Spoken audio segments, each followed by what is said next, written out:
কোকৰাঝাৰ জিলাৰ গোসাইগাঁও সদৰ চহৰৰ নেপালপাৰাস্থিত গোসাইগাঁও BEd মহাবিদ্যালয়ত মানসিক চাপ ব্যৱস্থাপনাৰ ওপৰত এখন ৰাষ্ট্ৰীয় সন্মিলনৰ আয়োজন।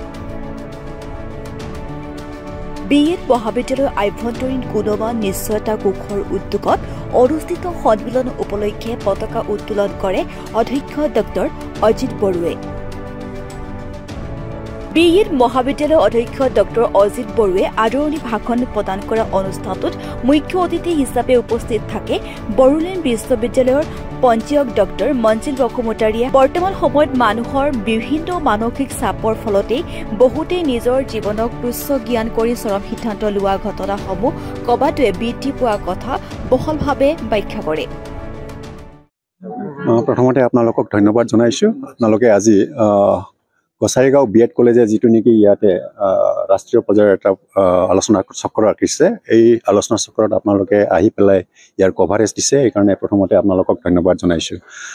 বিশেষকৈ কলেজ কৰ্তৃপক্ষক ধন্যবাদ জনাইছোঁ এই সময়ত, কাৰণ যিটো বিষয়ৰ ওপৰত আলোচনা চক্ৰটো ইয়াত ৰাখিছে,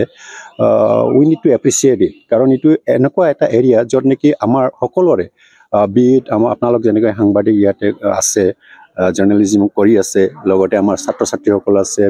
এনি প্ৰফেশ্যন টিচাৰসকল আছে, সকলোৰ কাৰণে এইটো বহুত এটা ইম্পৰ্টেণ্ট এৰিয়া য'ত নেকি এটা আলোচনা হ'ব লাগে, আৰু আলোচনাৰ মাধ্যমেৰে কিছুমান আমাৰ সমস্যা আছে, এই সমস্যাৰ আমি সমাধান ওলাব লাগে। আমি যেতিয়া নেকি সমস্যাৰ সমাধান এনেকুৱা আলোচনা চক্ৰৰ মাধ্যমেৰে ওলাব পাৰিম,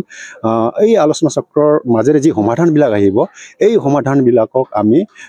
ইমপ্লিমেণ্ট কৰিবলৈ আমি চেষ্টা কৰিব লাগিব, যাতে আমাৰ ল'ৰা ছোৱালীবিলাক, আমাৰ ৰাইজ যিসকল আমাৰ ওচৰে পাজৰে আছে, সিহঁতেও যাতে বুজি পায় এনেকুৱা সমস্যা হ'লে আমি ইয়াৰ পৰা কেনেকৈ সমাধান পাব পাৰোঁ। এই যিটো এৰিয়াত আজি যিটো আলোচনা চক্ৰ বা চেমিনাৰটো ৰাখিছে, এইটো নথৈ আমি আনন্দিত হ'ব লাগিব আৰু ধন্যবাদ জ্ঞাপন কৰিব লাগিব আমাৰ কলেজ কৰ্তৃপক্ষক, কাৰণ ভাল এটা চিন্তা কৰি এই বিষয়টো আলোচনাৰ বিষয় হিচাপে একেলগে ৰাখিছে। মই ক'ব বিচাৰিছোঁ যে মানসিক চাপত কষ্ট পোৱা কেৱল আমাৰ ছাত্ৰ ছাত্ৰী নহয়, সকলোৱে এই চাপত পৰি পেলাই বহুত কষ্ট পায়।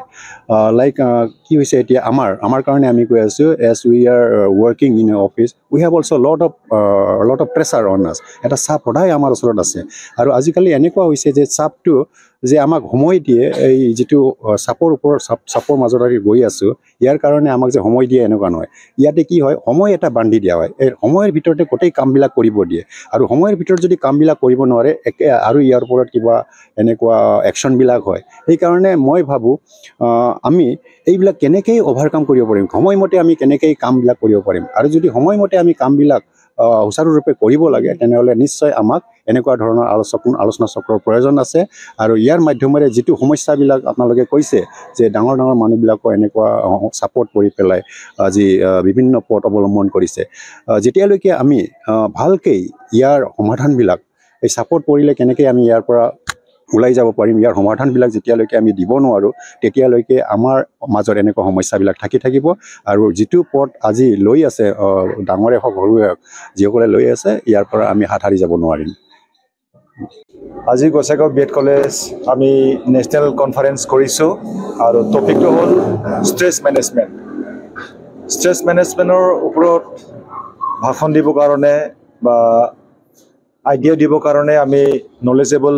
ৰিচাৰ্চ পাৰ্চন মাতি আনিছোঁ, professor Jaya Deva Sahu from Rajiv Gandhi university, Arunachal Pradesh, আৰু professor Nilima Bhagawati, retired professor department of education, Guwahati university,